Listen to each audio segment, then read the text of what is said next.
السلام علیکم dear students, آج کا جو ہمارا ٹاپک ہے وہ ہے افراط زر اور افراط زر کی اقسامز۔ افراط زر سے مراد یہ ہوتا ہے کہ قیمتوں کا مسلسل بڑھ جانا، اس کو ہم افراط زر کہتے ہیں، یا پھر زر کی بہت زیادہ اشیاء جو ہوتی ہیں، جب زر کی بہت زیادہ مقدار بہت کم اشیاء کا پیچھا کرتی ہے تو اس کو ہم افراط زر کہتے ہیں، یعنی کہ بہت زیادہ پیسوں سے اگر ہم تھوڑی سی اشیاء کو خریدتے ہیں تو اس کو ہم افراط زر کہتے ہیں۔ افراط زر کی ہمارے پاس کچھ اقسامز ہیں۔ سب سے پہلے ہے حقیقی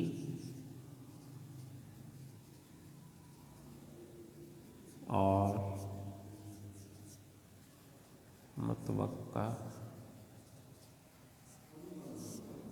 افراط زر۔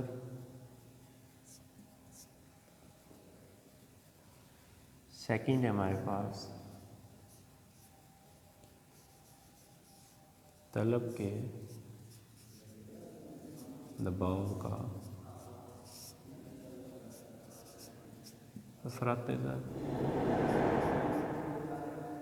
اور تھرڈ ہے ہمارے پاس مصارف پیدائش کا افراط زر۔ سب سے پہلے ہے حقیقی اور متوقع افراط زر۔ یہ ہم نے پریویس لیکچر میں بھی ڈسکس کیا تھا۔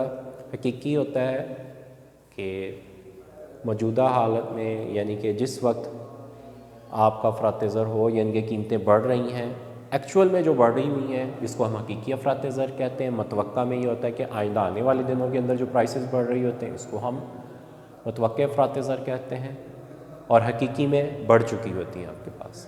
اور طلب کے دباؤ کے افراط زر سے مراد ہوتا ہے کہ مارکیٹ کے اندر جب کسی شے کی طلب میں اضافے کی وجہ سے جو قیمتوں میں اضافہ ہوتا ہے، اس کی وجہ سے اس کو ہم طلب کے دباؤ کا افراط زر کہتے ہیں۔ یعنی کہ اگر مارکیٹ میں ایگریگیٹ ڈیمانڈز میں اضافہ ہوتا ہے، مارکیٹ میں مجموعی طلب میں اضافہ ہوتا ہے، جبکہ سپلائی آف جو ہوتی ہے وہیں پر کانسٹنٹ ہوتی ہے، اس کی وجہ سے جو طلب میں اضافہ ہوتا ہے، اس کو ہم کہتے ہیں طلب کے دباؤ کا افراط زر۔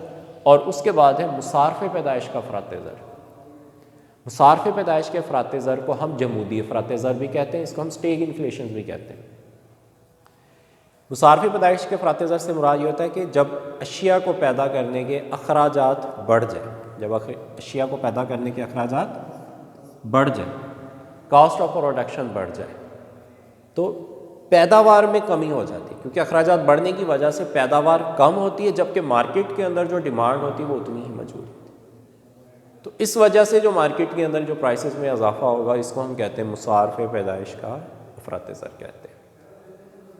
یہ واحد افراط زر ہے جس کی وجہ سے مارکیٹ کے اندر ایک تو قیمتیں بھی بڑھتی ہیں، اور دوسری طرف سے ملک کے اندر جو ہوتا ہے وہ بے روزگاری کے اندر بھی اضافہ ہوتا ہے۔ تو اس کو ہم کہتے ہیں مصارف پیدائش کا افراط زر، جمودی افراط زر، یا پھر ہم اس کو سٹیگ انفلیشنز کا نام بھی دیتے ہیں۔ تو مارکیٹ کے اندر مصارف پیدائش کا افراط زر کس طرح سے وجود میں آتا ہے کہ اگر مارکیٹ میں چیزوں کو پیدا کرنے کا جو را مٹیریل ہے وہ مہنگا ہو جائے، لیبر مہنگی ہو جائے، الیکٹریسٹی مہنگی ہو جائے، تو را مٹیریل کے مہنگا ہونے کی وجہ سے جو مشینری وغیرہ جو ہے وہ مہنگی ہو جائے، ان وجوہات کی بنا پر پروڈکشن جو ہوتی ہے وہ پہلے سے مہنگی پیدا ہوتی ہے، تو پھر اس کی پیداوار میں کمی ہو جاتی ہے۔ تو ایگریگیٹ سپلائی کے کم ہونے کی وجہ سے جو قیمتوں میں اضافہ ہوگا، اس کو ہم مصارف پیدائش کا افراط زر کہتے ہیں۔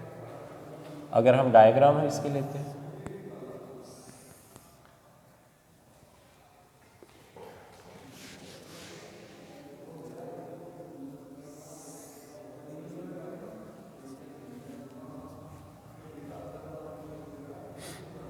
اس طرف پرائسز ہیں ہمارے پاس، اس طرف جو ہے وہ کمیاں۔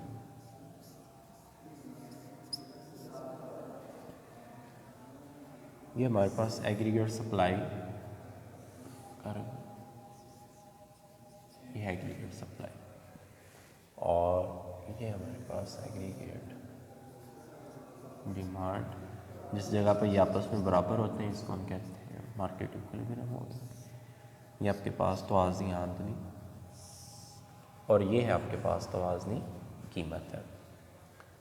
اب اگر مارکیٹ میں مصارف پیدائش میں اضافہ ہوتا ہے جس کی وجہ سے پروڈکشن جو ہوگی آپ کے پاس، ایگریگیٹ سپلائی جو ہوگی وہ آپ کی پہلے سے کم ہو جائے گی، کیونکہ جب را مٹیریل مہنگا ہوگا، مشینری مہنگی ہوگی، لیبر مہنگی ہوگی، مزدور مہنگے ہوں گے، اس سے یہ ہوگا کہ اخراجات بڑھ گئے۔ اخراجات کے بڑھنے سے پروڈیوسر اپنی پروڈکشن میں کمی کرنا شروع کر دے۔ اب مارکیٹ میں ڈیمانڈ تو زیادہ موجود ہے، لیکن پروڈکشن کے کم ہونے کی وجہ سے مارکیٹ میں یہ سچویشنز آ جائے گی کہ ایگریگیٹ ڈیمانڈ زیادہ ہے بنسبت کے ایگریگیٹ سپلائی کے، کہ طلب زیادہ ہے مارکیٹ میں اور رسد کم ہے، جس کی وجہ سے مارکیٹ میں آپ دیکھیں گے پرائسز میں جو ہوگا وہ اضافہ آ جائے گا۔ لیکن یہاں پر یہ جو پرائسز میں اضافہ ہے، اس سے یہ ہوگا کہ پروڈکشن تو کم ہوئی ہے، جس سے مزدوروں کے روزگار میں بھی کمی ہوگی، اور ساتھ ہی مارکیٹ کے اندر آپ کے ان امپلائمنٹ جو ہوگا وہ بھی بڑھے گی۔ اسی کو ہم کہتے ہیں اسٹیگ انفلیشنز یا پھر جمودی افراط زر کا نام دیتے ہیں۔ اب رسد میں جو اضافہ ہوتا ہے وہ نیچے کی طرف ہوتا ہے، اور جو کمی ہوتی ہے وہ اوپر کی طرف ہوتی ہے۔ اب اگر رسد میں کمی ہے اوپر کی طرف، تو اب یہ نیا آپ کے پاس ختم بن گیا ایگریگیٹ سپلائی۔ اب یہ ڈیمانڈز کو جو ہے وہ یہاں پہ کٹ، یہ نیوی اس پوائنٹس کو نیچے لے آئے تو یہ آپ کے پاس آ گیا۔ اب پروڈکشن جو ہوگی وہ کم ہوگی، اس پروڈکشن میں کمی کی وجہ سے یہاں پر پرائسز بھی کیا ہو رہی ہیں، بڑھ رہی ہیں، قیمت بھی بڑھ گئی، پیداوار بھی کم ہوگی۔ اب یہ جتنی پیداوار کم ہوئی ہے مارکیٹ میں، اتنی ہی بے روزگاری بھی پیدا ہوئی، یعنی کہ اتنا آپ کے پاس مارکیٹ کے اندر جو اتنی ہوگی وہ آپ کے پاس ان امپلائمنٹ ہو جائے، اور مارکیٹ کے اندر جو پرائسز میں جو اضافہ ہو رہا ہے وہ یہ والا ہو رہا ہے آپ کے پاس۔ تو اس کا مطلب ہے کہ یہ والا جو افراط زر ہوتا ہے یہ زیادہ نقصان دہ ہوتا ہے بنسبت کے طلب کے دباؤ کے افراط زر متوقع اور حقیقی افراط زر کے، کیونکہ طلب کے دباؤ میں مارکیٹ میں ڈیمانڈز بڑھتی ہیں تو کچھ حد تک جو ہوتا ہے وہ سپلائی میں بھی تھوڑا بہت اضافہ ہو جاتا ہے، ایک خاص حد تک اضافے کے بعد وہ پروڈکشن رک جاتی ہے، لیکن وہاں پر مزدوروں کا جو روزگار لگا ہوا ہوتا ہے اس میں کمی نہیں ہوتی۔ لیکن مصارف پیدائش کے افراط زر میں پہلے ورکر اس پوائنٹ پہ کام کر، پھر اس کے بعد ان پرائسز سپلائی کے کم ہونے کی وجہ سے پروڈکشن کم ہو گئی آپ کی۔ جیسے ہی یہ پروڈکشن کم ہوئی ہے، اتنے لوگ جو تھے مارکیٹ میں جو کام پہلے کر رہے تھے یہ بے روزگار ہیں۔ تو اس کو ہم کہتے ہیں مصارف پیدائش کا افراط زر اور اسٹیگ انفلیشن ہوتا ہے۔ تو ڈیئر اسٹوڈنٹس، یہ تھا ہمارا آج کا لیکچر، اپنا خیال رکھیے گا، اللہ حافظ۔